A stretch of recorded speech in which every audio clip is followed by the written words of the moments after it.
Vishnu, CMRL വാദങ്ങൾ എന്ന് പറഞ്ഞാൽ അധികാരപരിധിയില്ല. അതിന് ഉദ്യോഗസ്ഥർ പറഞ്ഞത് ESIR FIR വരുന്നതിന് മുമ്പ് തന്നെ ഈ കേസിൽ അന്വേഷണം തുടങ്ങി. അതിനിടയിലാണ് ഈ പറയുന്ന ഒഫൻസ് ED കണ്ടെത്തുന്നത്. അതുകൊണ്ട് ഇത് ഏതെങ്കിലും തരത്തിൽ നിലനിൽക്കുന്ന അന്വേഷണമേ അല്ല. അതുകൊണ്ട് ഈ അന്വേഷണത്തിന് അടിത്തറയെ ചോദ്യം ചെയ്യുകയായിരുന്നു CMRL കോടതിയിൽ. പക്ഷേ അന്വേഷണത്തിന് കൃത്യമായ അടിത്തറയുണ്ട് എന്ന് ഹൈക്കോടതി അടിവരയിടുകയാണ് ഈ വിധിയിലൂടെ. വിഷ്ണു,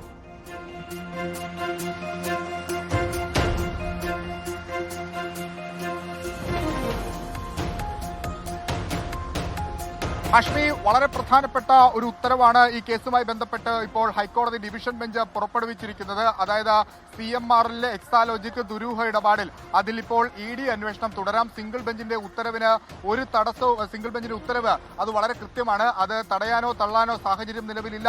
അതായത് CMRL മുന്നോട്ട് വെച്ചുള്ള കാര്യങ്ങളൊന്നും നിലനിൽക്കുന്നതല്ല തുടങ്ങിയ കാര്യങ്ങൾ ചൂണ്ടിക്കാണിച്ചാണ് ഇതിന്റെ ഇപ്പോൾ CMRL നൽകിയിട്ടുള്ള ഹർജി തള്ളിയതിന്റെ വിശദാംശങ്ങൾ അല്പസമയത്തിനകം തന്നെ പുറത്തുവരും. ഉത്തരവിന്റെ പകർപ്പ് പുറത്തുവരും. അതിലാണ് നമുക്ക് മനസ്സിലാകുക എന്ത് സാങ്കേതികത്വമാണ് CMRL ഹർജി തള്ളാനുള്ള പ്രധാനപ്പെട്ട കാര്യമെന്ന്. നേരത്തെ ഒരുപക്ഷെ സിംഗിൾ ബെഞ്ച് ഉന്നയിച്ച അതേ കാര്യങ്ങൾ തന്നെയായിരിക്കും ഡിവിഷൻ ബെഞ്ചും പരിഗണനയ്ക്ക് എടുത്തിട്ടുണ്ടാവുക.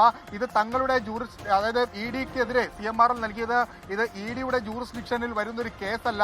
അതോടൊപ്പം തന്നെ ഈ കേസ് നേരത്തെ ഈ പ്രശ്നം ഉയർന്ന ഘട്ടത്തിൽ തന്നെ നേരത്തെ ഫൈനടച്ച് തീർപ്പാക്കിയതാണ്. ഒപ്പം ഇതൊരു പബ്ലിക് ഇഷ്യൂ അല്ല തുടങ്ങിയ കാര്യങ്ങളൊക്കെയാണ്, ഇതൊരു പ്രൈവറ്റ് പ്രശ്നമാണ് തുടങ്ങിയ കാര്യങ്ങളൊക്കെയാണ് CMRL ഹൈക്കോടതിയിൽ ഉന്നയിച്ചത്. പക്ഷേ ED സ്വീകരിച്ച നിലപാട് ഇതൊരു പൊതുമേഖലാ സ്ഥാപനമാണ്, ഇതിൽ കൂടുതൽ പബ്ലിക് ഷെയർ ഉണ്ട്. ഒപ്പം ഞങ്ങൾ അന്വേഷിക്കുന്നത് കേവലം കമ്പനി ആക്ട് പ്രകാരമുള്ള ഒരു കേസല്ല, മറിച്ച് PMLA കള്ളപ്പണം വെളുപ്പിക്കൽ ഇടപാടുമായി ബന്ധപ്പെട്ടുള്ള കേസാണ്. 130 കോടി രൂപയോളം പെരുപ്പിച്ചു കാണിച്ചു എന്നുള്ളതാണ് CMRLനെതിരെ ആദ്യം ഇൻകം ടാക്സ് ഉയർത്തിയ ആരോപണം.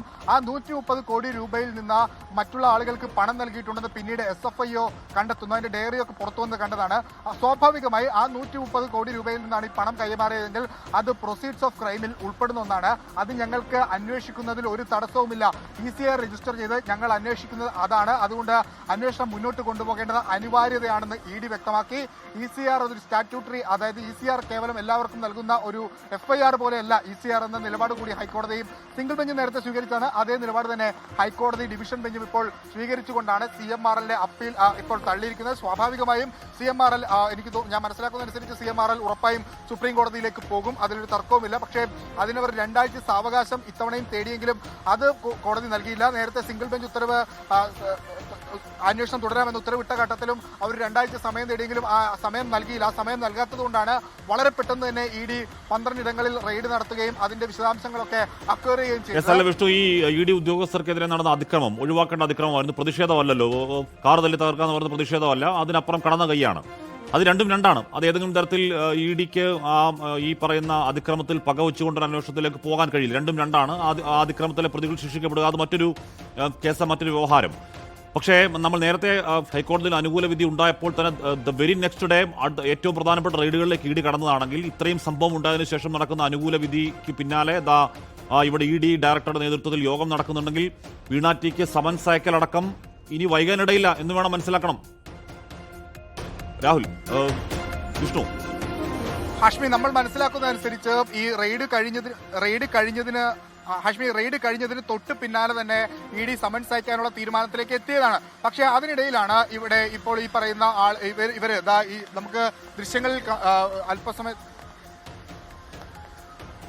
നമുക്കിത് ദൃശ്യങ്ങളിൽ കാണാം. ED എൻഫോഴ്സ്മെന്റ് ഡയറക്ടറേറ്റിലേക്ക് വാഹനങ്ങൾ വരുന്ന ദൃശ്യങ്ങളാണ്. എൻഫോഴ്സ്മെന്റ് ഡയറക്ടറേറ്റിന്റെ ഡയറക്ടർ രാഹുൽ നവീനെയാണ് നമുക്ക് ആ ദൃശ്യങ്ങളിൽ കാണുന്നത്. രാഹുൽ നവീൻ ED ആസ്ഥാനത്തേക്ക് എത്തുന്ന ദൃശ്യങ്ങളാണ് കാണുന്നത്. ഉന്നതതല യോഗം അല്പസമയത്തിനകം തന്നെ ED ആസ്ഥാനത്ത് ചേരും. 2 തരത്തിലുള്ള യോഗങ്ങളാണ് ED ആസ്ഥാനത്ത് ചേരുന്നത്. ഒന്ന്, CMRL കേസുമായി ബന്ധപ്പെട്ടുള്ള തുടർ നടപടികൾ ആലോചിക്കാൻ, അത് ഉദ്യോഗസ്ഥ തലത്തിലും അഭിഭാഷക തലത്തിലുമുണ്ട്. മറ്റൊന്ന്, ഈ ED ഉദ്യോഗസ്ഥർക്കെതിരെ നടന്ന ആക്രമണം, ആ ആക്രമണവുമായി ബന്ധപ്പെട്ട് ചർച്ച. അത് ഇനിയിപ്പോൾ എങ്ങനെയാണ് അതിന്റെ അന്വേഷണം കൊണ്ടുപോകേണ്ടത്, അതിൽ എന്തെല്ലാം നിലപാടാണ് ED സ്വീകരിക്കേണ്ടത്. നേരത്തെ ഒരു ഘട്ടത്തിൽ CBI അന്വേഷണം ED ആവശ്യപ്പെടും എന്നൊക്കെ പറഞ്ഞിരുന്നു. അതിലൊരു വ്യക്തത വരണമെങ്കിൽ ഇന്നത്തെ യോഗം പൂർത്തിയാകണം. അതല്ലെങ്കിൽ നേരത്തെ ഇപ്പോൾ തിരുവനന്തപുരത്തുള്ള കേസിൽ കക്ഷി ചേരാൻ ED തയ്യാറാകുമോ എന്ന കാര്യത്തിലൊക്കെ ഒരു തീരുമാനമെടുക്കുന്നതിന് കൂടി വേണ്ടിയിട്ടാണ് രാഹുൽ നവീൻ കൊച്ചി ED ആസ്ഥാനത്തേക്ക് എത്തിയിരിക്കുന്നത്. അത് ഒരു കേവലം ഒരു ഡേ ടു ഡേ വിസിറ്റ് അല്ല, അതിന് വലിയ പ്രാധാന്യമുണ്ട്. ഇന്നത്തെ ഇന്നത്തെ ദിവസം ആ പ്രാധാന്യം ഇരട്ടിയാണ്. കാരണം CMRL എക്സാലോജി കേസിൽ ED അന്വേഷണം തുടരാമെന്ന വിധി കൂടി വന്നിരിക്കുന്നു.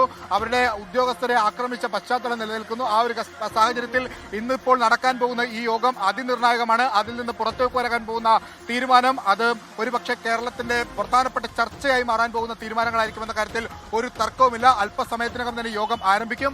ആദ്യം ഈ മാസപ്പടി കേസ് അന്വേഷിക്കുന്ന ഉദ്യോഗസ്ഥരുമായാണ് ചർച്ച നടത്തുന്നത്.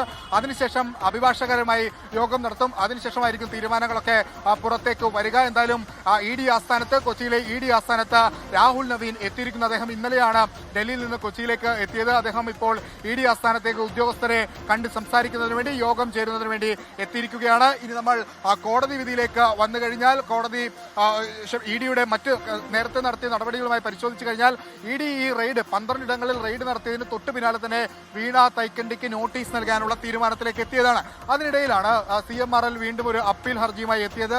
സ്വാഭാവികമായും ഹൈക്കോടതിയിലേക്ക് ഒരു കേസ് എത്തുമ്പോൾ അതിന്റെ മെറിറ്റ് കൂടി അവർ പരിഗണിക്കാറുണ്ട്. അവർക്ക് വേണമെങ്കിൽ നോട്ടീസ് അയക്കാമായിരുന്നു. കാരണം ഹൈക്കോടതി വളരെ കൃത്യമായി, ഹൈക്കോടതി ED അഭിഭാഷകരോട് വളരെ കൃത്യമായി പറഞ്ഞിരുന്നു CMRL മാത്രമാണ് ഈ കേസിൽ കക്ഷി ആയിട്ടുള്ളത്. അതുകൊണ്ട് കേസിന്റെ കക്ഷിയല്ലാത്ത ബാക്കി എല്ലാവർക്കും നിങ്ങൾക്ക് തുടർ നടപടികൾ മുന്നോട്ട് പോകും. പക്ഷേ ED അത്തരം നിലപാട് സ്വീകരിച്ചില്ല. കാരണം അവർ ഭയങ്കര കോൺഫിഡൻസിലായിരുന്നു. ഈ ഉത്തരവ് അല്ലെങ്കിൽ ഈ ഹർജി, CMRLന്റെ ഹർജി തള്ളുമെന്ന കോൺഫിഡൻസ് EDക്ക് ഉണ്ടായിരുന്നു. ആ കോൺഫിഡൻസിന്റെ അടിസ്ഥാനത്തിലാണ് ED വെയിറ്റ് ചെയ്തത്. EDക്ക് അനുകൂലമായി വിധി വന്നിരിക്കുന്നു. ഇനിയിപ്പോൾ ഹാഷ്മി സൂചിപ്പിച്ചതുപോലെ തന്നെ സ്വാഭാവികമായും അടുത്ത നടപടി എന്ന് പറയുന്നത് അത് വീണ തൈക്കണ്ടി അടക്കമുള്ള, അതോടൊപ്പം തന്നെ CMRLന്റെ മറ്റു ഉദ്യോഗസ്ഥരടക്കമുള്ള ആളുകൾക്ക് നോട്ടീസ് അയക്കുകയാണ്.